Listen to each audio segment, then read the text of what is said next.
this sounds familiar, keep watching. This may be the practical solution you've been looking for. A company owes you money. You've done everything expected, sent the invoice, followed up, and made contact, but there's been no response. There's no real dispute, they just won't pay. You're not trying to start a drawn-out legal battle. You just want a fast, lawful way to compel payment. In this video, I'll walk you through an effective legal option that helps creditors demand payment without filing a lengthy lawsuit. If you're dealing with an unpaid debt and want to know your next steps, this video is for you.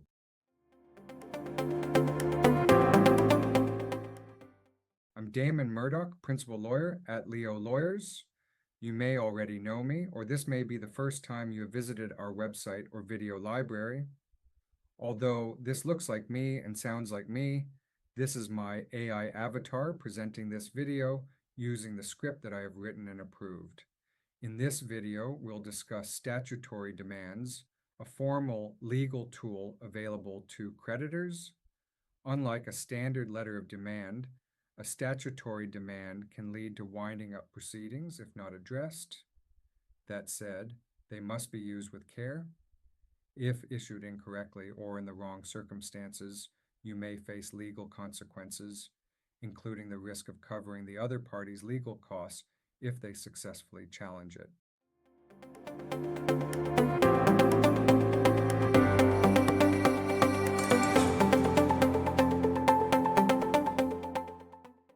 A statutory demand is a formal notice served on a company under Section 459E of the Corporations Act.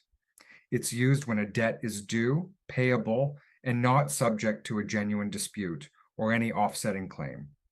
Once served, the company has 21 days to respond. It can either pay or secure the debt, or apply to the court to set the demand aside. That application must be based on a genuine dispute, an offsetting claim, or defect in the demand itself. If the company fails to respond within the 21 days, it is presumed to be insolvent.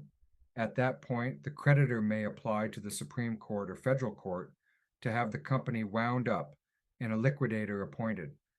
Here's how the process works from the creditor's side. If you're owed money by a company, there's either an admission or no genuine dispute, you can instruct a lawyer to prepare a statutory demand. The document outlines the parties involved, the amount owed, and the reason the debt is payable. It must be supported by an affidavit explaining how the debt arose and confirming there's no belief of any dispute or offsetting claim. These documents are then served on the debtor company, typically by registered post. From there, the company has 21 days to act by paying, securing the debt, or applying to set the demand aside in court. If the company does nothing, the creditor can apply to wind it up. The court may then appoint the creditor's nominated liquidator or assign one directly. If the company pays the debt, the matter ends there. If the company does apply to set aside the demand, the matter proceeds to a hearing where the court considers whether there is a genuine dispute, an offsetting claim, or a defect in the demand. If successful, the company may be awarded its legal costs, which the creditor could be required to pay. Even where no response is filed within the 21-day period, the company can still defend the winding up application by proving solvency. This typically involves presenting audited financial statements that show the company can meet its debts as they fall due. If the court is satisfied with the evidence, it may dismiss the winding up application, and again, the creditor may be ordered to pay costs. Statutory demands are effective but technical. They should always be used with care and proper legal advice.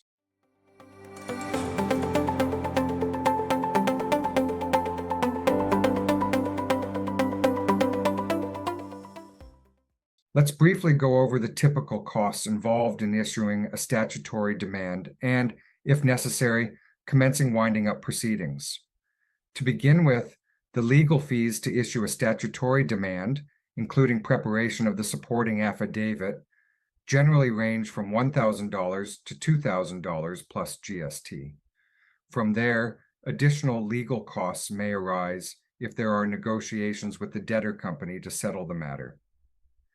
If the debtor company decides to challenge the statutory demand by filing an application to set it aside, the legal cost to defend that application can range from $10,000 to $20,000 plus GST.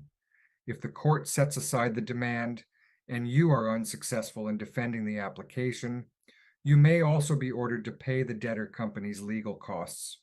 On the other hand, if the debtor company does not apply to set aside the demand and you proceed with winding up proceedings, there are further costs to consider. The cost to prepare and file the winding up application, including court filing fees and publication of required notices, will typically start at around $7,000 plus GST. However, if the debtor company defends the winding up application, those costs can increase significantly. In short, statutory demands are a cost-effective tool when used appropriately, but they carry financial risks, especially if the process is disputed or defended in court.